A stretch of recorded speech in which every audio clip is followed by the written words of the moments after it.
United panchayat के इस मंच से आप सभी का स्वागत। साथियों, ये पंचायत जो है संसदीय फॉर्म में अपनी कार्रवाई करती है और इसी के तत्वाधान में हमने एक इलेक्ट्रिसिटी फ्रेंडली क्लब बनाया और उस क्लब के हमने कुछ साथियों को जोड़ा। तो मुख्य रूप से उस क्लब में हमारे साथ में एक तो हमने आदित्य जी को जोड़ा था, जो राजस्थान के इनको इंचार्ज बनाया गया इस क्लब का, इलेक्ट्रिसिटी फ्रेंडली क्लब में।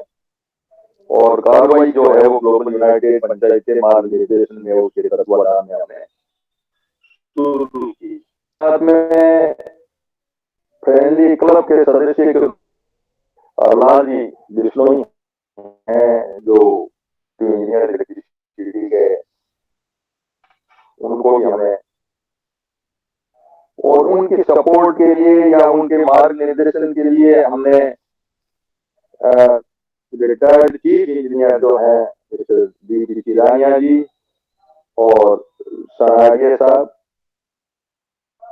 RERC राजस्थान की इलेक्ट्रिसिटी का जो है रेगुलेटरी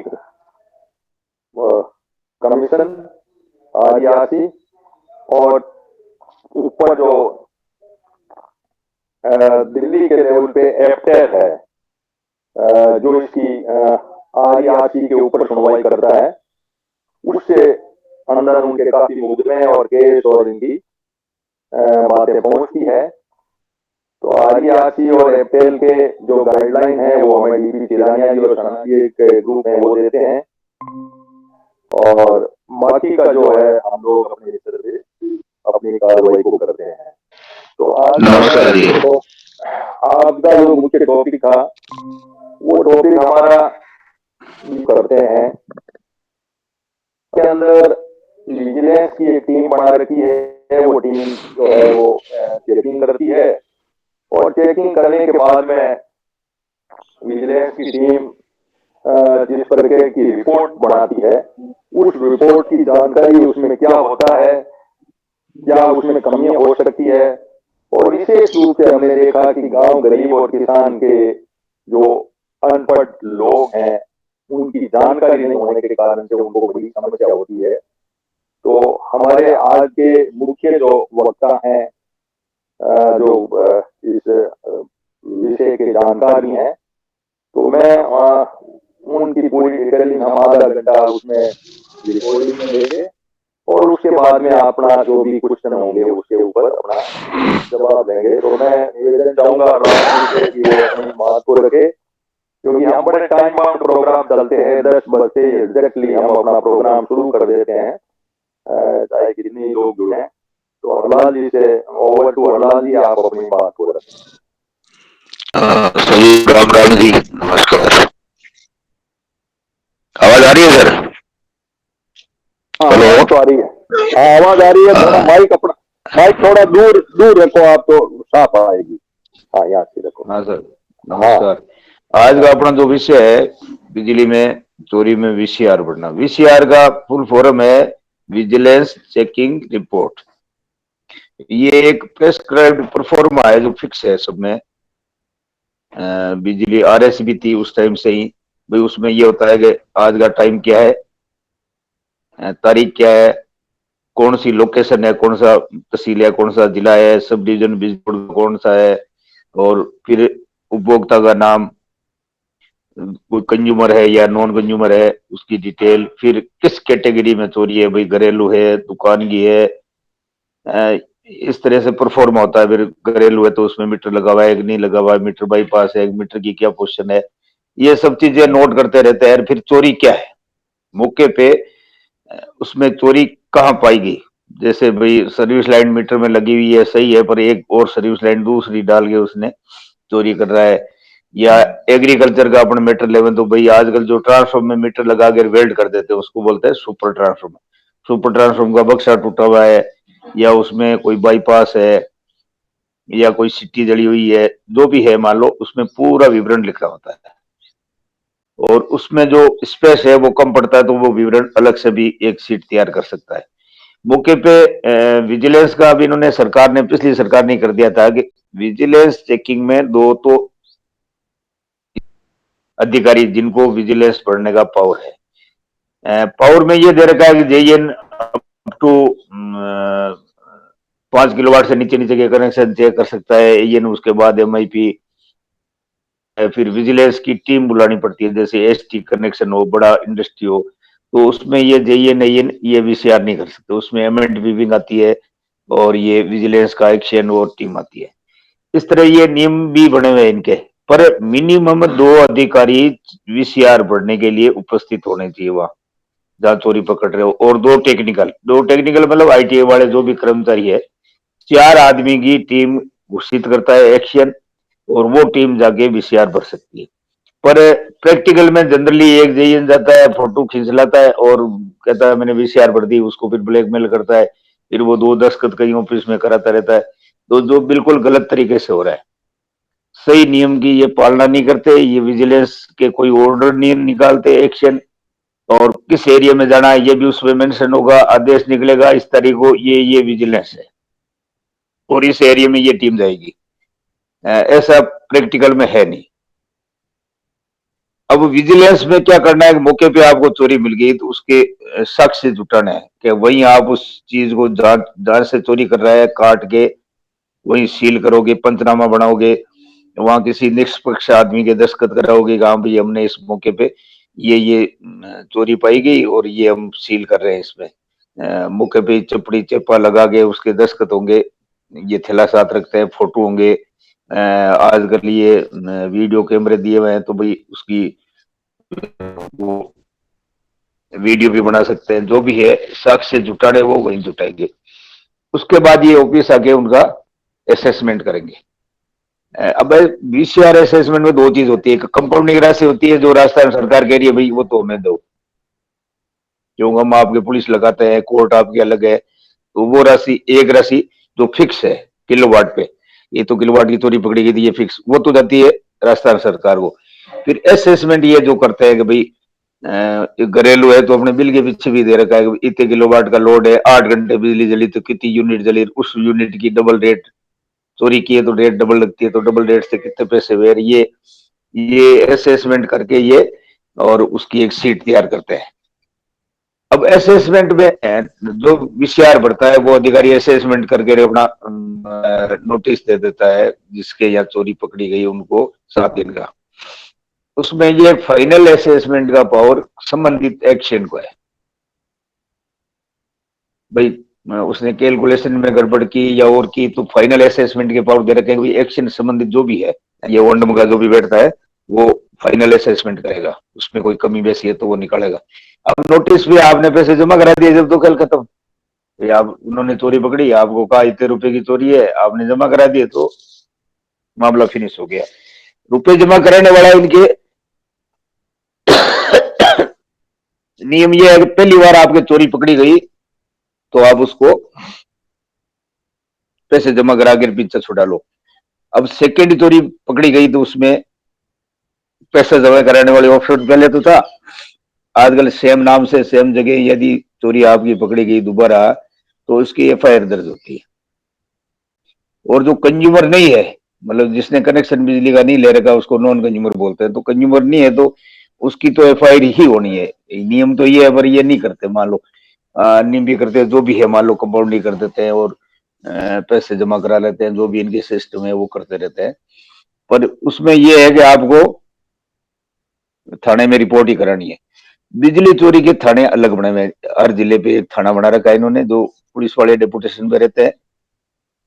उसमें थानेदार होता है, ये मुंशी होता है और इनके कुछ 4-5 सिपाही होते हैं, वो फिर जांच करते हैं उसकी, ये इन्होंने जो चोरी पकड़ी अ, वो उसमें बयान लेते हैं, ये चोरी करने वाले की भी लेते हैं, चोरी पकड़ने वाले की लेते हैं, बयान ले लवा के ये जो भी है वो फिर कोर्ट में पेश करते हैं। ये फिर एक नोटिस देते हैं कि आपके खिलाफ ये जुर्म साबित है और इतने इतने पैसे, या तो पैसे जमा करा दो नहीं तो आपको कोर्ट में हाजिर करेंगे। फिर इनका बिजली चोरी का कोर्ट भी अलग से है। जहाँ मजिस्ट्रेट की पोस्टिंग नहीं है वहां दूसरे को चार्ज दे रखा होगा वही, पर कोर्ट अलग बिजली चोरी का नाम से वो बिजली चोरी की ही मुकदमे सुनता है, तो इनका कोर्ट अलग है।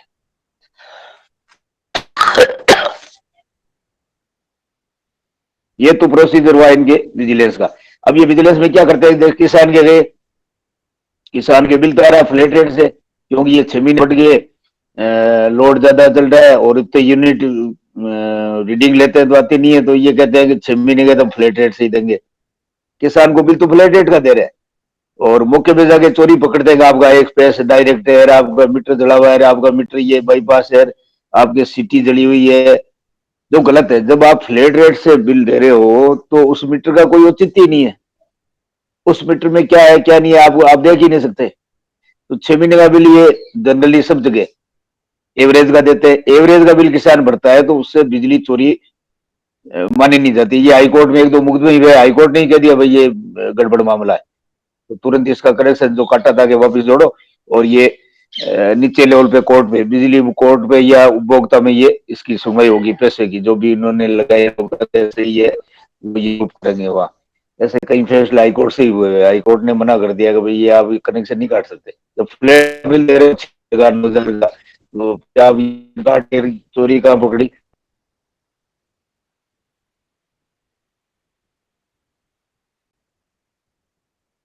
अब इसके हम प्रिंट से भी तुमने कहा दी क्यों भाई, घर का राज थोड़ी है भाई, रीडिंग अगले की जीरो आती है तो जीरो बिल दो, तो आपने एवरेज से बिल दे दिए, फिर वही मीटर लगा हुआ है वही ट्रांसफर में, फिर 30,000 आपने थेफ्ट केस बना दिया कि भाई ये तो चोरी करता है, तो चोरी करता है, तो आपने जब प्लेट इस मीटर के फ्लैट रेट में बिल दे दिए तो उसके चोरी मानी नहीं जाएगी। ये कोर्ट तो उसको मना करता है, पर जानकारी नहीं है लोगों की, बेचारे भरते हैं कि भाई मेरी वीसीआर भरी गई, कितने पैसे है तो मैं जमा कराऊंगा, आधे इधर उधर जमा कराता है।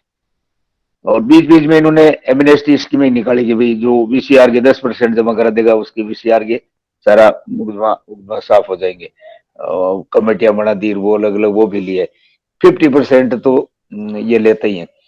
अब अपने को करना क्या, जैसे वीसीआर भरी गई, भर दी किसी ने, जानकारी नहीं है, तो उसकी अपील का है, तो फर्स्ट अपील तो उसकी एक्शन के पास है भाई मेरे ये बिल आ रहा है एवरेज का, और मैं इतने इतने पैसे भर रहा हूँ, और मैंने यहाँ कंप्लेंट कर दी कि मीटर खराब है मेरा, यह बिजली नहीं आ रही है, या मान लो ट्रांसफॉर्मर है एग्रीकल्चर कनेक्शन है तो उसकी सिटी जल गई, एक पेस्ट नहीं आ रहा था तो डायरेक्ट जोड़ा, वो जो भी है, तो एक्शन उसका दोबारा फाइनल असेसमेंट कर सकता है। और वहां रिलीफ नहीं मिलती है तो फिर इनके 60 दिन का एक पीरियड दे रखा है, 60 दिन के अंदर आप, एक रिव्यू कमेटी होती है इनके सेटलमेंट की, एससी लेवल पे, भाई जो जिले पे एससी बैठता है उसके यहाँ आप अपील कर दो, उसके 250 रुपये फीस है, फीस जमा करा दो, और आपका वो 60 दिन का पीरियड है आपको अपील करने का, 60 दिन में आपने कर दी तो वहां सुनवाई होगी, वहां सुनवाई होगी तो विजिलेंस जिसने भरी है वो भी उपस्थित रहेगा, विजिलेंस डिपार्टमेंट का डीवाईएसपी या थानेदार जो भी है वो भी उपस्थित रहेगा, अकाउंट्स विंग का एक अधिकारी उपस्थित रहेगा, ऐसी रहेगा, आपको बुलाएंगे, फिर उसमें भाई आपने अपील की है तो आपका क्या मुद्दा है, भाई आप कहोगे मैंने चोरी की नहीं, ये मीटर अंदर से फैस नहीं निकाल रहा था, लाइट बंद थी, और मैंने बिजली घर में कंप्लेंट की, एक आदमी आया उसने सीधा गुड़ करके लाइट चालू कर दी, तो लाइट चालू कर दी, उसके बाद एवरेज बिल आ रहा है, अब ये चोरी भर रहे, कह रहे इन्होंने चोरी कर दी, डायरेक्ट कर दिया, तो जो भी है मान लो उस पे ये ऐसी फैसला करता है। उसमें उस कमेटी को पावर है, तो पूरी वीसीआर रिजेक्ट कर सकते हैं, आधे पैसे कर सकते हैं, कम ज्यादा कर सकते हैं, जो भी है कमेटी को इन्होंने पावर दे रखे हैं। अब कमेटी नहीं करती है, मान लो आपके वहां भी आपकी कमेटी ने आपका फेवर नहीं लिया या आपकी बात नहीं मानी, तो वो फैसला माना नहीं जाएगा जब तक आप एग्री नहीं हो, फिर आप नेक्स्ट अपना स्टेप होता है भाई आप उपभोक्ता कोर्ट में चले जाओ, उपभोक्ता कोर्ट फिर सुनवाई करता है, उसमें वकील भी लगा सकते हो, आप खुद भी लड़ सकते हो, जो भी है मान लो, फिर उपभोक्ता में अगर उपभोक्ता नहीं करे तो फिर कोर्ट है, सिविल कोर्ट भी में कर सकते हो, हाई कोर्ट भी जा सकते हो, जो भी है। तो ये वीसीआर के मामले, अब अपन जानकारी के अभाव में गांव वाले कहीं जाते नहीं है, और ये फिर उसका फायदा उठाते हैं भाई ये कर दो वो कर दो, फिर समय समय पर राजस्थान सरकार भी जब वीसीआर का ज्यादा हल्ला होता है तो ये स्कीम निकालती है भाई 50% जमा करो और चलो वीसीआर का फैसला करो। ये भी कई बार हो चुका है, 15-16 में हुआ था, 18 में हुआ था, फिर अभी पिछले दिन हुआ था, तो वो भी एक गवर्नमेंट छूट देती है, वही ये 15 दिन का टाइम है, इसमें जिस जिसकी वीसीआर है वो अपने आधे पैसे जमा कराओ, एसी लेवल पे जाके ये वीसीआर का मामला समाप्त करते हैं। तो इस तरह ये मामले हैं जो कि वीसीआर के। अब अपने को मान लो वीसीआर करने आवे तो क्या सतर्कता बरतनी चाहिए? जैसे वीसीआर की कोई टीम आई है आपके चेकिंग कर रही है, तो अपने पास उनके लड़ाई झगड़े करने के बजाय उनका वीडियो बना ले, उनसे पूछताछ कर ले, रिकॉर्डिंग कर लेंगे भाई आप कौन हो, कौन अधिकारी हो, कौन से आपके पास आदेश है इस एरिया में चेकिंग है, टीम किसने गठित की है, क्या आप चेक करने के लिए ऑथराइज हो? भाई ऑथराइज हो ही नहीं, पहले कोई मान लो अधिकारी के साथ नहीं हो, फोटो खींच के चले गए, उस फोटो से प्रिंट निकला और वहीं बैठे वीसीआर भर दी। फिर आपके ये वीसीआर जो है ये रिकॉर्डेड होती है, नंबर से, नंबरिंग है, कोई भी पेपर मिस नहीं हो सकता। जिस अधिकारी को अलॉटेड है उसके नाम से ये एंटर्ड होती है। तो किस अधिकारी को ये वीसीआर एंटर्ड है, आपके वीसीआर नंबर क्या है, आपने कहाँ तक भर रखी है, मौके पे आपके पास वीडियो हो कि मौके पे इन्होंने पंचनामा बढ़ाया नहीं, तो ये केस कोर्ट में जाएगा, फेल हो जाएगा, कोई मतलब नहीं है।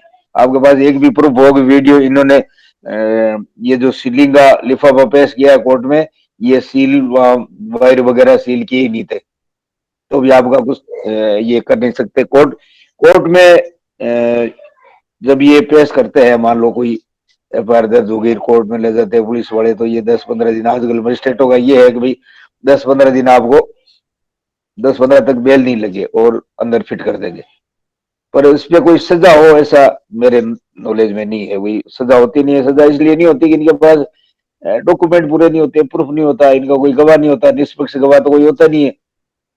चलो जो टीम के साथ है वो भी कोई कुछ बयान दे रहा है, कोई कुछ दे रहा है, तो इनके कोर्ट में तो आज तक मेरे ख्याल से हुई नहीं सजा। और ये जो बड़े लोग हैं इनकी फिर अपील ये है कि भाई आप अपन के उपभोक्ता में नहीं जावे, तो एससी के बाद अपील है वहाँ चीफ इंजीनियर के, चीफ इंजीनियर भी इसकी सुनवाई कर सकता है। एग्रीकल्चर में तो एससी को फुल पावर है, कितने लाख वीसीआर होता है एससी कर सकता है, और बाकी कैटेगरी में चीफ इंजीनियर करता है फिर उसकी सुनवाई। और फिर डिस्कॉम लेवल पे ये कमेटी बनी हुई है, तो डिस्कॉम लेवल पे ये सुनवाई करते हैं उसकी, और अपन जा सकते हैं। गवर्नमेंट में ये है कि ये जो इनकी है ना, जो जो वास्तव में चोरी करते हैं वो तो पावरफुल होते हैं, उनका तो वीसीआर वो भरने ही नहीं देते, फोन आ गया, वो आ गया, वो आ गया, और उल्टे सीधे के साहब इन्होंने गल चोरी की है उसको हटा दिया दूसरे दिन, जो भी है। जो चोर है, बड़े चोर है, उनकी तो ये वीसीआर भर नहीं सकते। अब ये क्या करते हैं, गरीब एक झोंपड़ी में बैठा है, कोई बापड़ा एक लट्टू उसने जला लिया, कोई अंदर है एक लट्टू जला दो, उनकी वीसीआर करते हैं। कोई जो नहीं जानकार है उसकी वीसीआर करते हैं, और वीसीआर के आंकड़े पूरे करते हैं। अब ये इनके इनको भाई वीसीआर अपने इस मुद्दे पर आते हैं कि वीसीआर भरते क्यों है। तो अब ये कंपनियां है, इनको टारगेट दे दिया आरईआरसी ने या सेंट्रल गवर्नमेंट में या लोन देने वाली जितनी भी एजेंसी, उन्होंने कहा भाई आपके लॉस बहुत ज्यादा है, 40%, 50% लॉस है, बिजली चोरी हो रही है, तो ये आप लॉस घटा के 15%, 17% पे लियो। ग्रामीण क्षेत्र में 17%, और शहरी क्षेत्र में 15%, और इंडस्ट्री में 7-8%। इंडस्ट्री में तो कोई लॉस है नहीं, सीधी लाइट गिरी, सीधा मीटरिंग है, कहीं कुछ आंकड़े पाकड़े वाला है नहीं। तो इसके लिए ये करते हैं कि भाई कंपेन चलाओ और चोरी पकड़ो, और कौन चोरी कर रहा है, क्या चोरी कर रहा है। इसमें सबसे ज्यादा किसान इफेक्टिव रहता है, क्यों किसान खुद को ही पता नहीं है कि कितने वोल्टेज मेरे आ रहे हैं, कितने एम्पियर चल रहे हैं, कितने की मोटर बनी। तो वो जो लिख दिया उन्होंने, वोल्टेज तो 400 लिख दिए और एम्पियर लिख दिए मान लो, तो पे वो कह रहे 30 की मोटर है, जबकि आपके वोल्टेज 265 ही आ रहे हैं, तो वही मोटर 20 की होगी। अब इनकमिंग वोल्टेज वो लिखते नहीं है, बूस्टर से जो किसान बढ़ाता है वहां के वोल्टेज वो नाप दे, कैसे आप देखो 400 मिल रहे, जबकि 400 मिल ही नहीं रहे। जो मोटर एम्पियर ले रही है उसके पीछे वोल्टेज 265 या 200 ही आ रहा है, तो ये भी गड़बड़ है, ये समझ में नहीं आता। और वो 400 वोल्ट लिखे, और उससे अब ये एचपी निकालने के लिए √3 वी आई कॉस बाई, ये फॉर्मूला होता है वोल्टेज और एम्पियर और उसका पावर फैक्टर, अच्छा, पावर फैक्टर नापने की इनके पास है ही नहीं, इक्विपमेंट ही नहीं है, बहुत कम है जिसमें पावर फैक्टर मेजर हो। पावर फैक्टर आपका 0.5 है उस एरिया का, तो आपका जो मोटर है उन्होंने 30 की है, वो ऑटोमेटिक ही 15 या 20 की हो जाएगी। तो ये कई फैक्टर है जो टेक्निकली है और ये समझ में नहीं आते हैं, और इसका ये गलत फायदा उठाते रहते हैं। आपकी मोटर 40 की होगी साहब, किसान कह रहा मैं तो 30 की मोटर करके लाया था, ये मेरे पास बिल पड़ा, कि नहीं बिल से कोई मतलब नहीं, हमारे तो एम्पियर ले रहे। तो एम्पियर ले रहे हो तो आप इनपुट क्या दे रहे हो? इनपुट 400 वोल्टेज दे ही नहीं रहे हो, इनपुट आपका कम है, वोल्टेज कम मिल रहे हैं, तो ये एम्पियर बढ़ेंगे। तो ये खाली एम्पियर से मोटर का कर लेते हैं, एम्पियर से नहीं होता कभी। V I cos phi voltage into ampere into power factor, और उसमें बनता है फिर आप 3 फेज की मोटर, एक सिंगल फेज की है, जो भी है मान लो कैलकुलेशन कर दीजिए। ये चीजें हैं इसमें, आदमी क्या है, ये किसानों को ज्यादा परेशानी होती है इसमें। तो अपन यदि 70 करें और टीम बना के रखें, जिन गांव में टीमें बनी हुई है, किसानों की यूनियन है, उसमें ये नहीं जा सकते, क्योंकि वो पूछताछ पहले ही पूछताछ कर लो, भाई आप कहाँ से आए हो, आपके पास कौन सा आदेश है इस एरिया में चेकिंग का, एक सीने निकला है, एक सीने निकला है, कौन सी टीम है, टीम में कौन कौन आदमी है, और आप चेकिंग करो। तो ये बता नहीं पाएंगे, ये चलती आते हैं 10-20 फोटो खींच लिए, और उसमें से 5 साल से कोई सेटल हो गया तो छुट्टी की, और 1-2 भी शेयर भर देते हैं कि भाई मैं वहां गया, ये 2 भी शेयर भर दी, पैसे जमा नहीं हो, और FIR भी ये मान लो करा देते हैं, भाई इनका टारगेट होता है खुद का, विजिलेंस वालों का, कि थी आपको मुकदमे करना ही करना है, तो FIR करा देते हैं। अब उसमें कुछ होता है नहीं, तो हरलाल जी अब मैं वापस जो बात समझ में आई उसका मैं थोड़ा साइकिल घुमा रहा हूं आपके, कि सबसे पहले बात तो ये हुई कि जहां कहीं लॉसेज है वहां पे गवर्नमेंट इनको टारगेट देती है कि आप जाओ और चेकिंग करो और जो चोरी कर रहे हैं उनको पकड़ो। पहला मुद्दा तो यहां से शुरू होता है। फिर ये एक्शन लेवल पे टीम गठित होती है कि आप उधर चेक करो, आप इधर चेक करो, तो वो ऑर्डर उनके पास होता है। जो हमें समझ में आई वहां रोक देना मेरी जहां जी गलती हो वो, तो वो जैसे AN के नाम से और JN के नाम से दो जाने के लिए ऑर्डर जो है वो 2 इंजीनियर होंगे और 2 उनके सबॉर्डिनेट होंगे, टेक्निकल टाइप के आदमी होंगे, 4 आदमियों से कम होंगे। तो टीम जो है वो 4 आदमियों के ऑर्डर करेगी या एक AN के नाम करेगी, कैसे? नहीं, उसमें 4 नाम होते चार चार नाम होंगे। हाँ, तो पहले तो हमें ये देखना है कि उसमें 4 नाम उसके है कि नहीं, कौन कौन बंदे है कि नहीं है, और उनकी आइडेंटिटी तय करनी है कि भाई वास्तव में वो इस लेवल के है कि नहीं, उसको कोई उठा के नहीं लाए हुए हैं कोई इधर उधर के। वहां जाने के बाद में फिर इनका ये जो चेकिंग करने का फोटोग्राफी करते हैं और देखते हैं क्या चोरी है क्या नहीं है, ये सारा कुछ वो वहां करते हैं। करने के अंदर यहां हमें जो पकड़ में बात आई कि पहली बात तो फ्लैट रेट यदि है तो फ्लैट रेट में इनको कुछ करना ही नहीं होता, लेकिन ये जबरदस्ती लिखते हैं कि ये मीटर में ये रीडिंग है, ये फलाना है, ये आंकड़े झूठे लिखते हैं।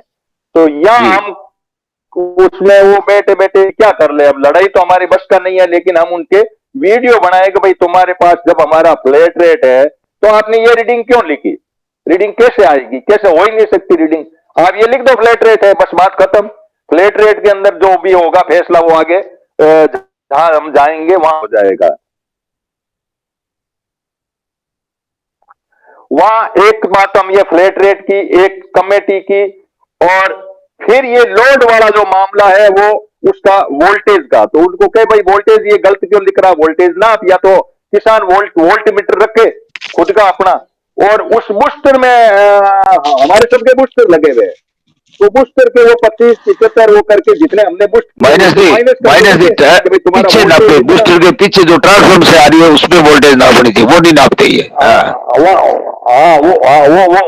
वो नपाने के लिए हम इनको बाध्य करेंगे भाई वोल्टेज वहां नापो, और आगे जो बिजली आई है वो तो मैंने पैदा की है, मेरे बूस्टर से पैदा हुई, तो तुम्हारी क्या टांग है उसमें, और इसलिए एम्पियर ज्यादा आए। जब एम्पियर ज्यादा आए तो लोड वाला फॉर्मूला एम्पियर पर है, इसलिए वो जो भी है अंडर रूट एम्पियर वोल्टेज और एम्पियर गुणा होते हैं उसमें, गुणा होते हैं, तो एम्पियर पॉकेट में बट गया हमारा।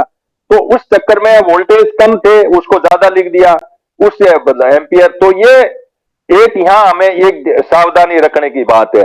अब ये बात एक यहाँ मैं पूछ एक बात खड़ी कर रहा हूं कि भाई जो कंज्यूमर ही नहीं है, बिजली की चोरी हमने यूं ही कर ली, किसी खंबे से उठा करके कर ली, कंज्यूमर ही नहीं है, तो वो तो कंज्यूमर कोर्ट में जा नहीं पाएगा, उसका तो मामला ही कुछ अलग बनेगा, वो चोरी के वो तो मामले में कुछ अलग। एफ उसका तो मुकदमा होगा ना, वो कंज्यूमर कोर्ट में नहीं जाएगा, पर उसका तो मुकदमा होगा, बिजली का कोर्ट है उसमें। हाँ उसका बिजली कोर्ट की चैनल बनेगी, जो कंज्यूमर है वो उस कंज्यूमर कोर्ट में जा सकता है। अब किसी आदमी ने ये सारा कुछ किया, तो करने के बाद में हम लोग जो है जाए एक्शन के पास में, पहले एप्लीकेशन लिखें कि इन्होंने ये गलतियां की, इन्होंने यहाँ नहीं नापा, यहाँ नहीं नापा, मेरे पास में ये रिकॉर्ड है, प्रूफ है, ये है, और इन्होंने जो पंचनामा बनाया वो पंचनामा भी सही नहीं बनाया, ये मेरे पास प्रूफ है, ये हम एक्शन को फरियाद करें, जो मुझे समझ में आया। एक्शन फरियाद पे रिजेक्ट कर देता है, तो हम एससी के पास जाए, जहां एससी के पास में एक टीम बनी हुई होगी, जहां पे आपने एक डीवाईएसपी वर्ड लिया, तो थाने में डीवाईएसपी भी लगे हुए होते हैं क्या इसमें? यहाँ नहीं लगे हुए हैं, पर वो आ जाता है मीटिंग, एससी के मीटिंग के दिन उसको बुलाते हैं। मीटिंग का उनका उनका जो बना हुआ है टीम, वो उसमें उसमें डीवाईएसपी या थानेदार जो भी होगा, और हम भी होंगे। थाने में रिपोर्ट तब दर्ज होगी जब दोबारा कोई चोरी पकड़ी जाएगी, सेम सेम नाम से सेम आदमी के दोबारा चोरी करेगा, तो वो थाने में जाएगी। वो यार नॉन थाने वाले जो कंज्यूमर है उसका दोबारा जो जाएगी, उसकी जाएगी। तो ऐसी तक हमने लड़ाई लड़ ली, ऐसी नहीं माना तो हम कंज्यूमर है तो कंज्यूमर कोर्ट में चले गए, और कंज्यूमर नहीं है तो हम वो अपना वो भी जो चैनल होकर के हाई कोर्ट का वाला रास्ता पकड़ लिया। तो मोटा मोटा मेरी तो समझ में ये आया। अब इसमें कोई आपका कोई प्लस माइनस का कोई क्या विशेष बात हो तो बताओ, वरना मैं दूर से जो लोग हैं उनको ले रहा हूँ फिर। इसमें तो यही है, नहीं तो आप वहाँ डिस्को लेवल पे भी अपील कर सकते हो।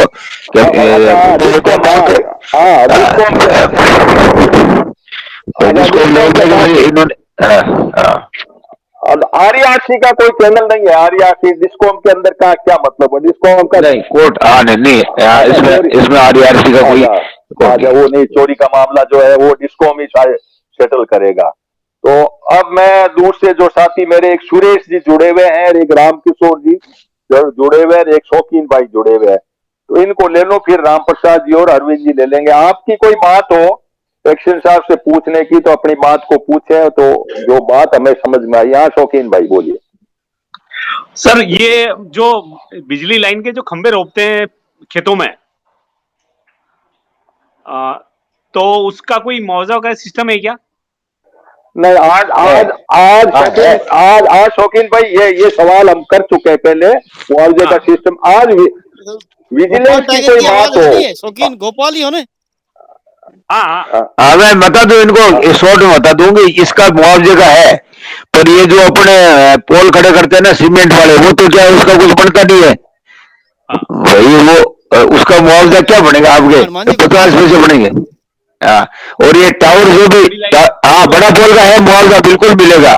मुआवजा उसका पोल का है, आपके कोई पेड़ कट रहे हैं उसका है, सारे कानून है। वो आपको डीएलसी रेट या डबल डीएलसी रेट जो भी तय करेगा वो मिलेगा, और मिलता है देते हैं। ये प्राइवेट कंपनियां भी आती है, बिजली बोर्ड भी है, तो वो 100% मिलेगा। 4 पेड़ काटे तो पेड़ का पैसा भी मिलेगा, और आपने वो खंबा खड़ा है तो वो कितनी जमीन ली है वो सब मिलता है, कानून है सर उसमें जी। हाँ कोई और कोई सवाल विजिलेंस से संबंधी कोई सवाल हो, कोई ऐसी बात हो, तो कोई अपनी बात को रखो कि कोई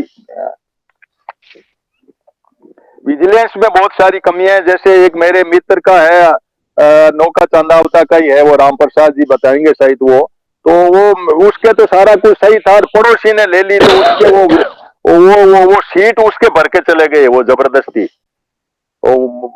इरिगेशन के वो एएन साहब हैं उनके। तो ये कुछ जबरदस्ती वाली जो बात है, इनके बड़े भारी काम है इनके। और किसी कोई साथी का, सुरेश जी और रामकिशोर जी, आपके कोई सवाल बनते हो विजिलेंस के अंदर? विजिलेंस की टीम आती है तो ये जैसे ज्ञान दिया हमने, ये वीडियो का रिकॉर्डिंग हो रहा, हम लोगों को भी भेजेंगे, तो आपकी कोई बात बनती हो तो अपना माइक खोलें, सुरेश जी या रामकिशोर जी, जिनका भी, और शौकीन भाई आपका भी कोई हो तो बताइए आप। तो ठीक है फिर राम प्रसाद जी, आप लोग सबको राम राम साहब, और विशेष तौर से हनुमान जी साहब को और हरलाल जी बिश्नोई साहब को बहुत बहुत धन्यवाद और आभार। मैं बताऊं सर कि किसान ने ए लोग मतलब 150 भी टाट समझे असल में। इनका ये धावा बोलते हैं, जब विजिलेंस टीम आती है ना धावा बोलते हैं किसान के घर पर और कुएं पर, और ये औरतों तक को ह्यूमिलेट करते हैं क्योंकि जानकारी का बहुत अभाव है किसान के अंदर। मेरे ये क्या हुआ, मैं नौकरी करता था हरसोड़ाव में, तो यहाँ एक एएन था सरवण नाम का, बहुत बदमाश एएन था सोमड़ा का। वो आया बोला बाबा जी कुएं पर क्या चोरी करते हो, क्यों सा चोरी कौन करा, छोरो रहे हरसोड़ाव रहे बिल वही भरे। ठीक कितनी गाड़ी है, गाड़ी मेरे पास में टेक्समो की ओरिजिनल थी, 20 की थी और 20 की थी, कोई मैंने उसको वापस रिपेयर भी नहीं करवाई थी। तो साहब उसने सीट भर दी और मुझे पता नहीं चल रहा। ये बात थी जुलाई महीने की, और उस व्यक्ति ने 1000 रुपए नवंबर महीने में आए एकदम। भाई इतना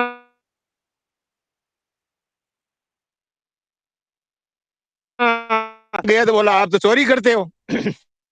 ठीक है, बहुत गुस्सा आया, मैं एसपी के पास गया, कुछ नहीं हुआ। आखिर में मैंने 300 रुपए रसीद कटवा करके, और वो क्या होती है सेटलमेंट कमेटी होती है, उसके अंदर गया मैं, और उसमें भी उन्होंने मुझे बहुत तंग किया। मतलब कितनी पेशियां पड़ी मेरी एसपी के पास में, एक्शन के पास में, फिर भी मैंने क्या किया, मैंने कहा मैं बिल्कुल आपको छोड़ूंगा नहीं, सुप्रीम कोर्ट तक क्या करना चाहते हो आप मेरा। तब उन्होंने कहा कि फिर मैंने कहा मेरी जॉइंट चेकिंग करो, यहाँ का मेड़ता का आईएन और विजिलेंस का आईएन दोनों को मैं ले गया मेरी ढाणी में ले जा करके पूरी तफ्तीश कराई उनसे। और फिर वो मेरे 12,000 रुपए उन्होंने माइनस किए, लेकिन फिर मैं मुकदमा करने लगा उनके ऊपर, मुझे हरासमेंट का। तो उन्होंने कहा ऐसा मत करो, और ये मनोहर सिंह जी ये हुआ करते थे यहाँ उस समय। तो मैंने कहा चलो कोई बात नहीं। अब मेरा एक किस्सा और बता दो, बस मेरे ये अंकल है और ये रिटायर्ड सर आईएएस है वो। एक मिनट मैं रोकूंगा। राम प्रसाद जी ये अपनी बात कर देते हैं कि वो तो तंग करते हैं, अपन तंग हो जाते हैं, और उनके तंग होने की बात आती है जो अपन पीछे खींच सकते हैं। वही कोई आदमी कहता है तो अपन रुक जाते हैं। बिल्कुल सर, ये इसको हमारी हाईकोर्ट में कमजोरी ले है। जाना चाहिए, हाईकोर्ट में ले जाना चाहिए, और उनको जैसे सरवण जी बदमाश है तो उनको सजा वहां से बोलनी चाहिए, तो इनको एक झटका मिले ना तो ही रुकेंगे, नहीं तो नहीं रुकेंगे। ये आपको तो तंग करते रहेंगे जब तक होगे। और जैसे देख लिया कि ये 1.25 मिल गया अपने को, तंग नहीं होगा तो ये बस आपको समझा देते हैं यार रहने दो, छोड़ो इसको। सर यही तो हमारी किसानों की कमजोरी है, हम उनको भूल जाते हैं, माफ कर देते हैं, और ये हमें कभी माफ नहीं कर। चलो चलो ठीक ठीक है राम प्रसाद जी। अब सुरेश भाई कोई बात हो तो बताइए अपनी। नहीं, एक और छोटा सा। हाँ हाँ, देखो रिकॉर्डिंग हो रही है इसलिए नाम ज्यादा मत लो, घटना ज्यादा उसमें करो, क्योंकि दूर से लोग भी सुने ना तो वो बड़ा एक अनावश्यक वो मानहानि का मामला बनता है। और अपनी बात वही रखो जो अपने उस लेवल पे हो, या तो हम करें नहीं करें तो रिकॉर्डिंग के अंदर, क्योंकि दुनिया सुनती है ये। हाँ बोलिए राम प्रसाद जी, क्या कहना चाहते हैं? हाँ सर, मेरे अंकल हैं रिटायर्ड जेईएन, वो बहुत ईमानदार और शाने सीधे आदमी हैं। उनके मीटर लगा हुआ है, और वे मीटर साइड में कोई पड़ोस के तार रहा, वे ले पड़ा, इन्होंने 6,000 को नोटिस टेक दियो। एक आशा फिर यार एक एप्लीकेशन भी गोठन दी, कोई कार्रवाई नहीं हुई। आखिर में इन्होंने 8,000 बढ़ा दिए उसके, और इन्होंने 8,000 भर दिए। और अब ये मेरे पास कहे, बोला क्या करे। मैंने कहा एक दिन चलेंगे गोठन, क्या करना। वो कहते तो ठीक है, नहीं तो फिर आगे उपभोक्ता में जाएंगे, और क्या करें आप भी बताइए सर, यही है बस। तो हाईकोर्ट करा दिए, पीछे नहीं छोड़ना चाहिए। भर दिए तो कोई बात नहीं, भर दिए तो अपने भाई जमा करा दिए, तो अपने एक्सेप्ट नहीं किया है जुर्म में, अपने कह दिया भाई मेरे तो पीछे छूटो, ये कनेक्शन काटने पे उतारे थे तो जमा करा दिए। नहीं नहीं देखो, पीछे नहीं छोड़ना चाहिए सर, हाईकोर्ट तक जाना चाहिए। हरलाल जी देखो क्या कमी कहाँ रह रही है हमारी, कि हम जैसे एक्शन को भी लिखित में नहीं देते हैं, हम यूं ही कागज लेके उसके सामने मौखिक खड़े होते हैं, ने हम मतलब ऐसी में होते हैं। हमारी टीम को अब इस मामले के अंदर अपील कहाँ होती है, इसके मामले में ये फॉर्मेट बना करके हमारी यूनियनों को इसमें दखल करनी चाहिए, और जिनकी किनकी भी ये सीट भरते हैं उन सीटों का विश्लेषण लेना चाहिए, उसमें हमें एडवोकेट या इस लेवल के या आपके जैसे लोगों को टीम बनानी चाहिए, और वो टीम बना करके एक्शन के पास भी हम राइटिंग में दें, एससी के पास भी राइटिंग में दें। जब तक हम लिखापढ़ी नहीं करते हैं तब तक ये लोग क्या है कि उसको एक कि हमारे पास तो कोई प्रूफ ही नहीं है कि एक्शन से मिले। भाई कोई अपील का क्राइटेरिया जो है एक्शन है। मान लो कोई टीम आई और एक्शन को हमने पूरा का पूरा ब्यौरा और राइटिंग में नहीं दी कि इन्होंने हमारी सीट बनी, ये कमी थी, इन्होंने ये ऑर्डर भी मुझे नहीं बताया, और वहां हम कोशिश करें कि उसका वीडियो बनाए और नहीं बने वीडियो तो भी मान लो 2 आदमियों के हिसाब से हम राइटिंग में दें। राइटिंग जब तक नहीं होगा और राइटिंग के अंदर हम यूनाइट नहीं होंगे, राइटिंग का मतलब अकेला आदमी लड़ेगा नहीं होगा। जैसे ये मैटर जो है ना कि वो 8,000 भर दिए, इसमें भी इसको राइटिंग में लाओ, राइटिंग में ला करके जहां अपील हो हरलाल जी से सहयोग लेकर के जहां अपील हो उसको अपील में दो, अपील नहीं तो आगे बढ़ो कि भाई मैंने ये क्या किया, मैंने भर दिया इसलिए कि मुझे लाइट की जरूरत थी और तुम लाइट काट देते, नहीं काटने के चक्कर में मैंने ये सारा काम किया और भर दिया तो कोई गुनाह नहीं किया। तो ये हमें लिखित में लाना चाहिए, ऐसा मेरा सोच है, और हमें यूनाइट होकर फाइट करना चाहिए। जब तक हम एक नहीं होंगे तब तक मेरे ख्याल से कोई अपना परिणाम लाएं ऐसा संभव नहीं हो पाएगा, ऐसा मेरा है। अब जितनी भी अपील है इसमें हरलाल जी वापस कंफर्म करिए हमें कि अपील का मेथड जो है वो बिल्कुल फिक्स, कोई ऐसे नोटिफिकेशन या ऑर्डर जो है वो हमारी यूनियन के पास में आप भेजो थोड़ा, कि पहले विजिलेंस टीम आई, वो टीम की रिपोर्ट वीसीआर भर के किसको प्रस्तुत कर रही है, प्रस्तुत करने के बाद में हम किसके पास जाएं उस विजिलेंस टीम की शिकायत करने कि ये जो टीम आई इसने ये गड़बड़ की, एक्शन के पास बताया आपने, और एक्शन यदि नहीं करे वो उससे दस्तखत ले उससे, या कोई पोर्टल खुला हुआ है, कोई ऐसी व्यवस्था हो, क्यों एक्शन ले ही नहीं। पहली बात तो 4 दिन मिले नहीं, मिले तो एक्शन कह दे कागज बाबू को दे दिया पट्टा। हमारे पास कोई रसीद लेने का या मुकदमा टाइप अपील टाइप दायर करने का कोई प्रावधान हो, बिजली घर का पोर्टल हो, कोई ऐसा हो, क्योंकि राइटिंग और ऑनलाइन के बिना काम पार नहीं पड़ता मतलब। तो इसके बारे में थोड़ी दो, हम एक्शन के पास विजिलेंस टीम की शिकायत कैसे करें, हमारी यूनियन जाएगी करेगी। हाँ, ये जो रिव्यू कमेटी होती है एसी के पास वो रसीद काटते हैं 250 रुपए की, आपको पक्का प्रूफ देंगे। आप एसी के पास गए, एसी ने लिख दिया रिव्यू कमेटी का 60 दिन का टाइम होना चाहिए वीसीआर का, उसमें आपको ये पक्की रसीद नहीं रिव्यू नहीं, मेरा मतलब है कि यहाँ विजिलेंस कमेटी की शिकायत पहले रिव्यू कमेटी के पास जाकर के उससे ऑर्डर कराएं एक्शन के नाम, या एक्शन के पास नहीं वही वो रसीद काट के वही रखेंगे, किसी के नाम ऑर्डर नहीं करेंगे। और एक्शन के पास तो असेसमेंट, एक्शन के पास तो असेसमेंट, फाइनल असेसमेंट करने का पावर एक्शन को है, तो वो तो सिंपल एप्लीकेशन देनी है। अच्छा एक्शन को, अच्छा उसमें तो सिंपल एप्लीकेशन में ये हो गया असेसमेंट के अंदर वोल्टेज कम दिया, झूठा लिखा, वो लिखा, लेकिन फाइनल करने का पावर एसी के पास हुआ। ठीक, वो जो रिव्यू कमेटी है वो, तो ये हमारी यूनियन को पता होना जरूरी है कि हम उस बात को जाने कि भाई हमें वहां 250 रुपए की रसीद कटाएं और वहां रिव्यू कराएं, इसके बीच में हम असेसमेंट जो झूठा किया है उसके बारे में एक्शन को कहें, और एक्शन से रसीद लें हम कि हमने आपको लिखा था और आपका ये जो 12,000 बनाए या 20,000 बनाए ये गलत है। ये चैलेंज एक्शन के पास हो गया। तो वहां हम चोरी की कि नहीं की उसका वहां पे एसी के वहां हुआ कि हमने चोरी की नहीं, असेसमेंट गलत है, तो ये हुआ। और वहां पे नहीं हुआ तो फिर चीफ इंजीनियर लेवल पे वहां जो डिस्कॉम का जो है वहां पे हम सीध गए। ये हमारी 2 अपीलेंट वहां पे व्यवस्था हो गई। इन सब में हम राइटिंग के अंदर सीधा, कोई ऐसा पोर्टल नहीं है कंप्लेंट का, कोई ऐसा इसमें कोई हो। यूनियन को हम कहें भाई रिव्यू के लिए आए तो हम ऑनलाइन करा दें, ऑनलाइन का सिस्टम की लड़ाई करें कि भाई आप ऑनलाइन 250 रुपए हम ऑनलाइन जमा करा देंगे, हम आपको डेटा भेज देंगे और ये सारे हम दे देंगे, जैसे आरटीआई का होता है ऑनलाइन, उस तरह से इनके पास में तो ऐसा नहीं है क्या? हाँ, ये कर रहे हैं मेरे ख्याल, किया भी नहीं किया मेरी जानकारी में नहीं है, कर तो रहे कि भाई ऑनलाइन भी आप शिकायत कर सकते हो। तो ये राम प्रसाद जी वो चुनिला वो आपके लोग तो वो है ना, वो केसर वाले जुड़ते नहीं है, तो उनको ये कहो भाई ऑनलाइन वाला काम तो कराओ, नेतागिरी में ये काम तो कराओ, आप जाओ और एसी को कहो भाई हम अपने रिव्यू कमेटी में अपना 250 रुपए तो रिव्यू में तो डाल दें, तब तक हम एक्शन के पास में राइटिंग का करें तो लोकल यूनियन यहाँ की करे, और उसके बाद की लड़ाई जो लड़नी है वो आगे की है कंज्यूमर कोर्ट, और वो कोर्ट तो अपने आप श्यो मोटो जाएगा ही जाएगा।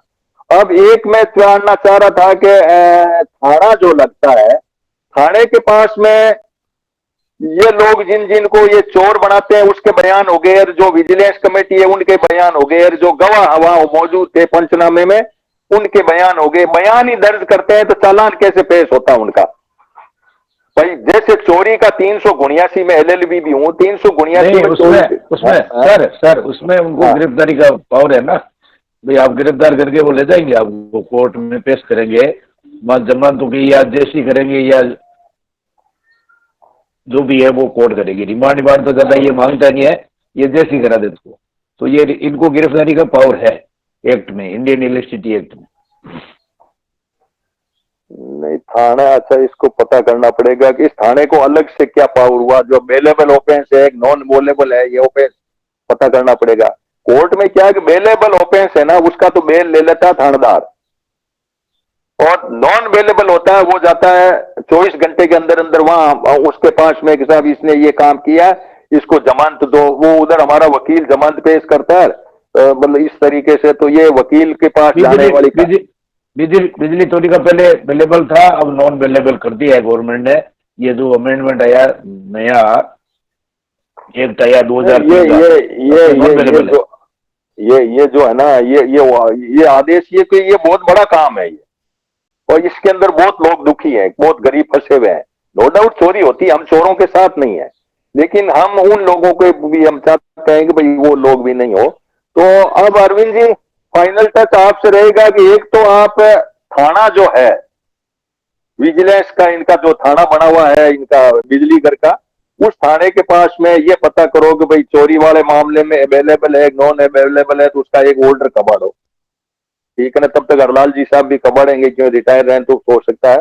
तो अवेलेबल नॉन अवेलेबल, एक वो कोर्ट है, उस कोर्ट के अंदर वो मुंसिफ वगैरह है, तो वहां से भी ऑर्डर पता लग जाएगा कि अवेलेबल है नॉन अवेलेबल है। अवेलेबल ऑफेंस है तो अब इनको अरेस्ट करने का पावर जो है वो वकील से पता करो, क्योंकि बिजली चोरी करने के अंदर अरेस्ट करने वाला मामला कुछ यूं पचने वाला नहीं है कि आप किसी को यूं तो करके ये दादागिरी में किसी को पकड़ के ले जाएंगे, डरता आदमी तो वो तो फिर किसान तो हालत खराब हो जाएगी। तो फिर हम यूनियन लेवल पे मुद्दा उठाएंगे इसको कि भाई अरेस्ट करने का क्या तुक है। मर्डर वाला अरेस्ट होता है वो तो अलग बात है, आप अरेस्ट की क्या कार्रवाई, अरेस्ट में इसमें कौन ना प्रूफ हो गया आपका कि हम चोर हैं। चोर साबित हो जाए, आपने चालान पेश किया, कोर्ट ने चालान लिया कि भाई आपकी सुनवाई की, आपको घोषित कर दिया चोर, चोर घोषित होने के बाद में अरेस्ट करने का पावर हो सकता है। ऐसा नहीं हो कि आपको यूं पकड़ के ले गए और आपको वहां जैसी और ऐसा क्योंकि कोर्ट की जो परंपरा और जो एलएलबी में हमने देखा है उस मामले में यह है कि नॉन बेलेबल का मतलब है कि जिसकी बेल थानेदार नहीं दे, जमानत थानेदार के पास पावर नहीं है, तो वो मजिस्ट्रेट के पास जाता है। अब ये नॉन बेलेबल हो गया है, तब तो बात ठीक है, उसका पता करने की बात हो गई, वकील से पता करने की बात है। हाँ सर, ये जो अरेस्ट का मामला है ना, अरेस्ट इसलिए किया जाता है कि ये आदमी सबूत ना मिटाए। तो उसका ट्यूबवेल तो चोरी होने के बाद में या तो चल रहा है या फिर कुछ कामड़ा यहाँ से इनको ले जाने चाहिए पूरे, तब तो वो बात ठीक है अरेस्ट वाली, नहीं तो अरेस्ट होना नहीं चाहिए आदमी। नहीं, सबूत मिटाने का कोई मुद्दा नहीं होता साहब, बेलेबल और नॉन बेलेबल में है अरेस्ट का। तो मतलब कानून ये कहता है कि यदि ऑफेंस नॉन बेलेबल है, यानी जिसका बेल जमानत जो है वो कोर्ट ही लेगा, तो उसको वो थानेदार की ड्यूटी बनती है कि उसको पकड़ के जमानत उसके पास ले जाए कि साहब ये देखो ये चोरी की, इसका क्या करें हम। वरना वो कर देता है भाई बेलेबल होता है तो या तो बेल ले लेता है या वो पीसी कर देता है, पुलिस कस्टडी में डाल देता है। पुलिस कस्टडी में 24 घंटे रखने के बाद में वो जाके जेसी में डाल देता है, ले जाता है थानेदार के पास में। तो प्रोसीजर ये वकील या प्रोसीजर जो है ये मतलब इस तरीके से है। तो ये दहशत जो है ना चोरी वाला, ये कोई पकड़े तो किसानों में दहशत है, इसके बारे में क्लियरिफिकेशन हमें लेना है, फिर एक प्रोसीजर पे लेना है, और फिर ये जो अपील है इस पे लेना। हम 3 जगह काम करेंगे। एक तो हम प्रोसीजर को पूरा समझेंगे, किसानों तक पहुंचाएंगे क्या प्रोसीजर है, कैसे होना चाहिए, कितने आदमी आने चाहिए, क्या ऑर्डर होना चाहिए, बिना ऑर्डर के हमारे यहाँ नहीं आ सकते। फिर यदि हमारी फ्लैट रेट है तो वो भरे, तो उसकी वीडियो बनाए कि मेरी तो फ्लैट रेट है, क्या बना रहा भाई, तू क्या वोल्टेज लिख रहा है, कहा मीटर लगा हुआ ही नहीं है तो काहे की मीटर की रीडिंग लिख रहा तू, तो ये वहां पे करने की बात हो गई। तो हम इस तरीके से अपनी जागरूकता को बढ़ाएं, लोगों तक पहुंचाएं। और फिर आता है थाना बीच में। थाना जब बीच में आता है तो वहां वकील बीच में आता है, और वकील आता है तो अवेलेबल और नॉन अवेलेबल के अंदर कोर्ट कचहरी का मामला है, वो हम वकील के मार्फत इसको पूरा समझेंगे। 3 फेज में हम काम करके, और आज का वीडियो तो हम जारी करेंगे ही, लेकिन उसके बाद में हम जो है दूसरे साथियों को भी इस तरीके से ट्रेनिंग में देंगे। और ये लोग जो है ना, ये खेसर वाली टीम और ये जो और भी लोग है वीसीआर के लिए, वैसे तो बहुत माथापोड़ी करते हैं ये कि साहब इसके लिए कुछ करो और वो करो। कभी तो एमएलए के पास जाएंगे, कभी वो किसी एक्शन की इनके पीछे सेटिंग करने में जगेंगे। तो ये इस सेटिंगों के झगड़े के बजाय हम अपने अधिकारों को समझें, और चोरी करने वाला पकड़ा जाए तो पकड़ा जाए, लेकिन किसी के साथ अन्याय नहीं हो, ये हमारी टीम को एक दायित्व के तौर पे निभाने की जरूरत है। इस बात के लिए अरविंद जी आप अपना बात रखो, फिर हम माइक को बंद करना चाहेंगे। अरविंद जी।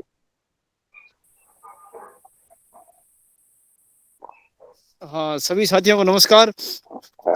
क्या है कि राठौड़ी कर रखी है, इनको टारगेट दिया हुआ होता है एक्चुअल में, लाल जी को इस चीज का शायद पता होगा, और उसके तहत ये सारी चीजें करते हैं। जनता जागरूक नहीं है, इसलिए वो सोचती है कि भाई हम क्या करें। दूसरी चीज ये है कि जनता इतना ज्यादा इनके साथ में माथाफोड़ी करे कौन। आम आदमी, इनका तंत्र ऐसा बना हुआ है कि वो थक जाते हैं इनसे, इसलिए वो ज्यादा चक्कर नहीं लगाने के चक्कर में सोचते हैं ठीक है, थोड़ा बहुत भागा भूगी करके कहते हैं, वो सेटलमेंट कमेटी में जाके कहते हैं इतने जमा करा दो और छुट्टी हो, बेचारा आके बैठ जाता है। तो वो चक्कर है। बाकी आप लोगों ने सभी ने सारी बातें कह दी हैं, मैं ज्यादा लंबी बात नहीं कहूंगा। धन्यवाद। नहीं, अब अरविंद जी अपने सामने सवाल खड़ा होता है कि हमने एक इलेक्ट्रिसिटी फ्रेंडली क्लब भी बनाया है, हम कुछ लोग करना भी चाह रहे हैं, लोगों का भला भी करना चाहते हैं, तो यूनियन जो है किसानों की, उनके अंदर हम कम से कम किसानों के हरेसमेंट को तो रोकें हम लोग। हम किसानों की यूनियन यार में मान जी, अपने ये जो अपन ने जो भी मीटिंगें करी हैं, इनका क्या अपन डॉक्यूमेंटेशन करेंगे, और डॉक्यूमेंटेशन करके ये जैसे गांव में भी जाएंगे, मीटिंगें भी करेंगे, सेमिनार भी करेंगे। ये किसान यूनियन है, इनके पास भी वो डॉक्यूमेंट पहुंचाएंगे अपन हाँ लोग। भाई, या तो ये किसान यूनियन जुड़े, ये लोग बड़े चुपचाप अपने दूसरे एजेंडे लेके, नहीं हो तो फिर क्या अपनी यूनियन बना करके और अपने तरीके से कुछ काम करें। बाकी तो ये क्या चलता रहेगा, वो हम रिकॉर्ड बनाते रहे, ज्ञान बांटते रहे, और ज्ञान को इंडिविजुअली लड़ाई कौन लड़े। राम प्रसाद जी लड़े, अरविंद जी लड़े, हनुमान जी लड़े, आज ज्ञान तो चलो किसी से लिया जा सकता है, हरलाल जी है, चिरानिया जी है, किसी से, लेकिन उस ज्ञान का उपयोग नहीं है तो मतलब क्या है। उस ज्ञान को जमीन पर नहीं उतारा गया और किसी का भला नहीं कर पाए हम, तो कोई ज्ञान का कोई मायना नहीं है। इसलिए हमें टीम बनाने की तरफ बढ़ना चाहिए, हमारी मीटिंगों में संख्या बढ़ाने की तरफ भी बढ़ना चाहिए। और ये जो लोग आए हैं ये भी बीच में चले गए, ये शौकीन भाई ये कहाँ के थे? ये तो वो गोपाल है ना, टाइगर अपने पास आता है जो हमेशा। अच्छा, तो ये दूसरा, ये राम प्रसाद, ये वो दूसरे मोबाइल, इसका मोबाइल बच्चा ले गया था, तो ये किसी और के मोबाइल से आया है। हाँ, तो वो एक राम प्रसाद कड़वासड़ा, ये कौन थे? राम प्रसाद जी आपके थे क्या? राम किशोर कड़वासड़ा, ये कौन से ग्रुप से? माइक खोलो राम प्रसाद जी अपना। सर ये रामकिशोर नाराज नहीं है, रिटायर्ड सूबेदार है। अच्छा, वो जुड़े थे बीच में, कोई बात कही नहीं, अब चले गए। एक वो और जुड़े थे ना, एक साथी, वो किसके मार्फत कोई लिंक लिया होगा कहीं से, इस तरीके से जुड़े होंगे। तो अब हरलाल जी, अब हरलाल जी अब 1 मिनट बच रहा, 50 मिनट में और कर देंगे हम। आप 1 मिनट में कोई अपनी बात को समअप करें कि क्या हमने ये जो एजेंडा है युद्ध लड़ने का, क्या ये सही है कि हम इस तरह से यूनियनों से मिल मिला करके करें, या इसमें कुछ और नया कुछ करने की जरूरत है? नहीं, इसमें हनुमान जी देख, जैसे अपने ये ग्लोबल यूनाइटेड पंचायत है, इस नाम से ही अपना ये किसान संगठन का नाम लेकर के अपन इन संस्थाओं के पास जाना पड़ेगा।